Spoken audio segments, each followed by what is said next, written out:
permintaan dan fungsi penawaran. Apa adik-adik tahu apa yang dimaksud dengan fungsi permintaan dan fungsi penawaran? Tidak. Jadi, fungsi permintaan adalah sejumlah barang dan jasa yang dibeli atau diminta oleh konsumen pada harga dan dalam periode tertentu. Di sini yang dimaksud konsumen ialah orang yang memakai atau membeli suatu barang tersebut. Yang kedua adalah fungsi permintaan. Yang kedua adalah fungsi penawaran. Yang dimaksud fungsi penawaran adalah sejumlah barang dan jasa yang ditawarkan oleh produsen pada berbagai tingkat harga dalam periode tertentu. Di sini yang dimaksud produsen adalah orang yang membuat barang ataupun produk. Berdasarkan hukum penawaran dan permintaan, maka perubahan terhadap penawaran atau permintaan akan membuat adanya perubahan pada harga serta kondisi lainnya. Faktor utama yang menentukan tinggi rendahnya permintaan adalah harga. Sebagaimana yang disebut dalam hukum permintaan, harga menentukan jumlah permintaan akan suatu barang. Bila harga naik, maka akan menurun. Permintaan akan menurun. Terus kalau sebaliknya, bila harga turun, maka permintaan akan naik. Contohnya itu seperti kalau kalian membeli suatu barang kayak baju, kalau harganya rendah, maka kalian itu bakal ada yang banyak yang beli itu kan. Jadi kalau harganya naik, permintaannya pun akan sedikit, yang beli kan akan sedikit. Jadi gitu contohnya. Terus sekarang kita belajar fungsi permintaan.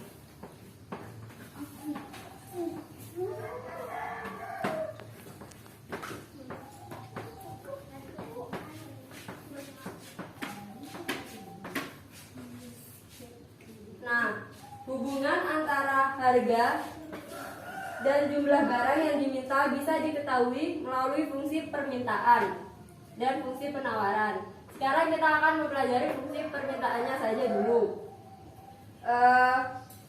Sebenarnya kalau kalian lihat kembali dari hukum dalam ekonomi, fungsi ini akan menunjukkan bahwa harga barang dengan jumlah barang yang diminta berbanding terbalik, seperti yang tadi itu. Terus maka dari itu bentuk fungsi permintaan secara umum adalah seperti ini rumusnya. P sama dengan A min B Q, atau bisa Q sama dengan A min B. Nah, yang dimaksud P ini adalah harga barang per unit.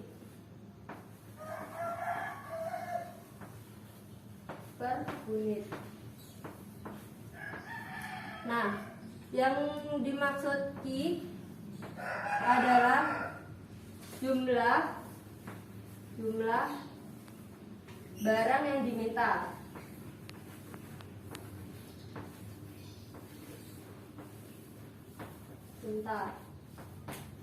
Dan A merupakan angka konstanta.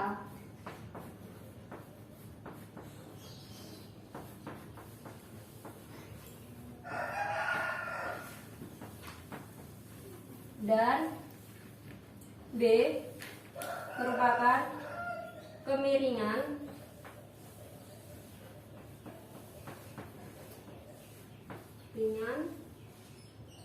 atau gradien.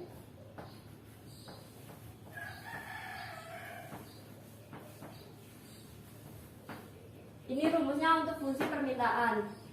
Yang kedua yaitu fungsi penawaran.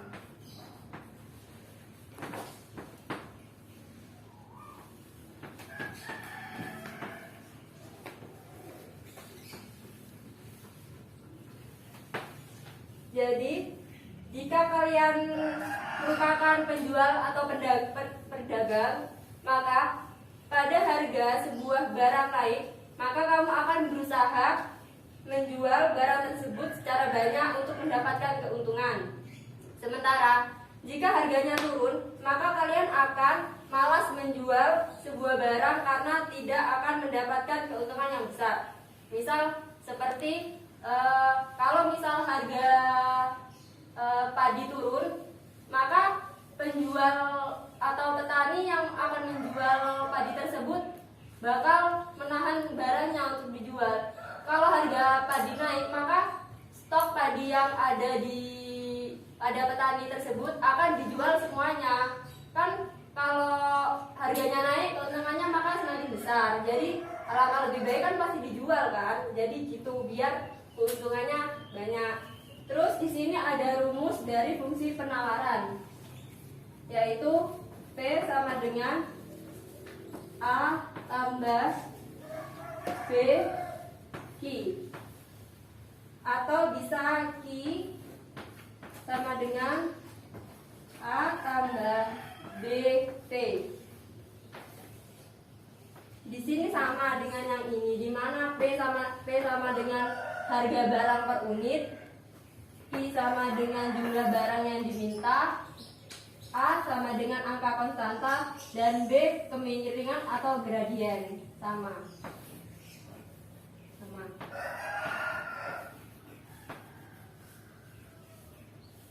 Nah, ini semua merupakan dari bentuk umum fungsi permintaan. Sekarang kita akan mencari persamaan kurva permintaan dan menentukan fungsi permintaan. Maka sekarang kita masuk ke soal fungsi permintaan. Maka soalnya jika harga barang Rp60 per unit, maka jumlah permintaannya 20 unit. Jika harga barang Rp40 per unit, maka jumlah permintaannya 30 unit. Yang ditanyakan fungsi permintaannya. Jadi cara penyelesaiannya kita mencari apa yang diketahui dulu. Yang diketahui adalah P1 sama dengan 60, P2 sama dengan 40. Ini. Terus Q1 sama dengan 20 unit. Dan Q2 sama dengan 30.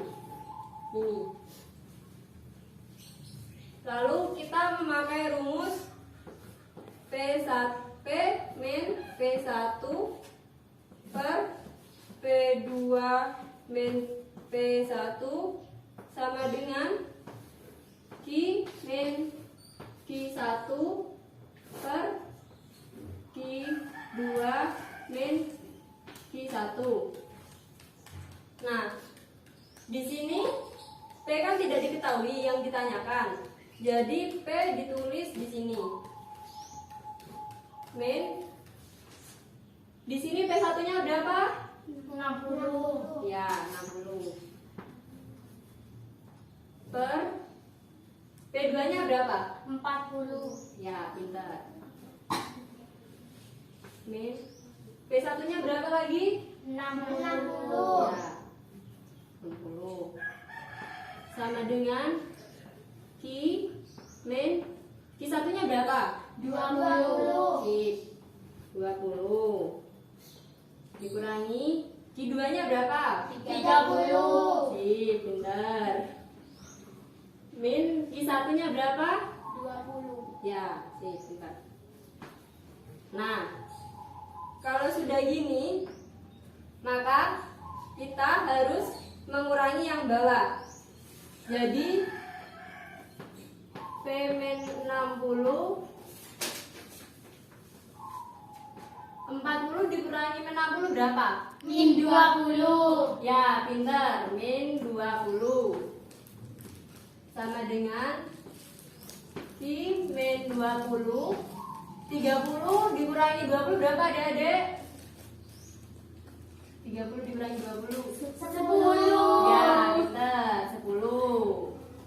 Lalu ini cara mengerjakannya itu dikali 10 dikali P sama dengan 10P. 10P. Ya, 10P. Misalnya di sini ya. 10P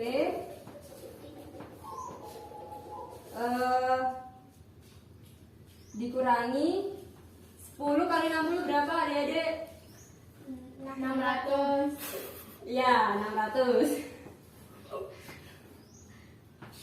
600. Terus dikurangi min 20 dikali Q berapa adik-adik? Min 20 Ki. Iya, min 20 Q. Terus min 20 kali min 20 berapa? Plus 400. Ya, plus 400. Cara ngerjainnya itu ya, ini nanti ditaruh di sini, jadinya positif. Terus nanti dikelompokkan, jadi 10P sama dengan ini min 20 Q ditambah, kan ini kalau ke sini jadi positif, otomatis plus 400 ditambah plus 600 sama dengan 1000. Kan sudah 1000, jadi 10P ini P-nya dijadikan penyebut. Jadi nanti rumusnya itu endingnya kayak gini, P min 20 Q ditambah 1000 per minyak akan dijadikan penyebut, otomatis nanti itu semuanya dibagi 10. Jadi nanti ini min 20 dibagi 10 kan min 2 Q, jadinya nanti min 2 Q. Kalau 1000 dibagi 10 berapa adik-adik? 100. Ya, 100. Nah, ini P, jadi ketemu P sama dengan min 2 Q ditambah 100. Ini hasil akhirnya, atau bisa sama dengan P sama dengan 100 plus 100 min 2 Q. Selesai. Jadi fungsi permintaan akhirnya kayak gini, adik-adik. Paham adik-adik? Paham. Jadi penawaran. Sekarang soalnya diganti jadi Pak Barun adalah seorang pedagang jamu penumbuh rambut alami. Pada saat pasar ramai, ia menjual harga jamunya senilai Rp60 per unit. Dan jumlah yang ditawarkan adalah 20 unit. Yang kedua yaitu jika Pak Barul menjual jamu dengan harga Rp80 per unit, maka jumlah jamu yang ditawarkan adalah 30 unit.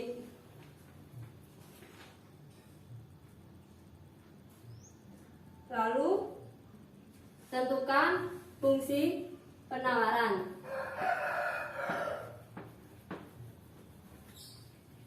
Nah, di sini P1 sama dengan Rp60 kan yang tadi. Terus yang P2 itu ini Rp80. Terus Q1-nya adalah 20 dan Q2-nya adalah 30 unit. Maka rumusnya sama yang seperti tadi. P sama dengan min P1 per P2 min P1 sama dengan Q min Q1 per Q2 min Q1. P sama dengan P1 kan tadi 60 per P2-nya berapa? 80. Ya. 80 min P2-nya, P1-nya 60. ya. 60. Terus sama dengan itu kan tadi Q1 nya kan 20. Terus per Q2 nya 30. Q1 nya 20, ya kan? Udah. Terus lanjut ke bawahnya P min 60. 80 dikurangi 60 berapa adik-adik? 20. Ya, 20. Ini tetap ini min 20. 30 dikurangi 20 10. ya, benar. 10. Terus kita kelompokkan lagi. Jadi di sini ya, 10 P min 60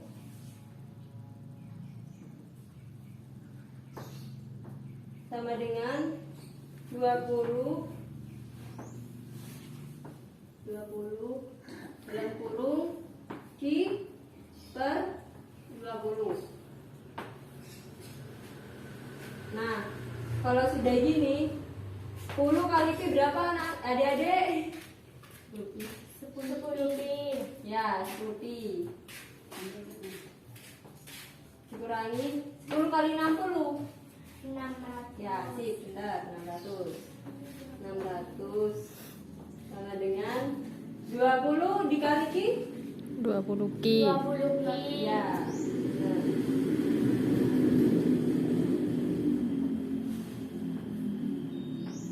Terus 20 dikali 20.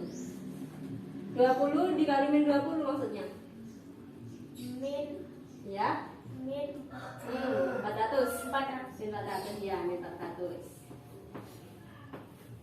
Nah, kalau sudah gini, kita kelompokkan.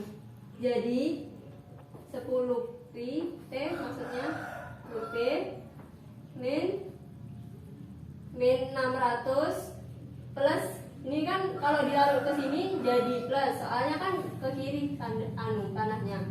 Jadi min 600 ditambah 400. Kalau min 600 tambah 400 berapa coba? Ada yang tahu nggak? Ya, nggak apa-apa, nggak ngerti. Ya tahu. Oh, jadi kalau 10 pi min 600 ditambah 400 itu hasilnya min 200. Min 200.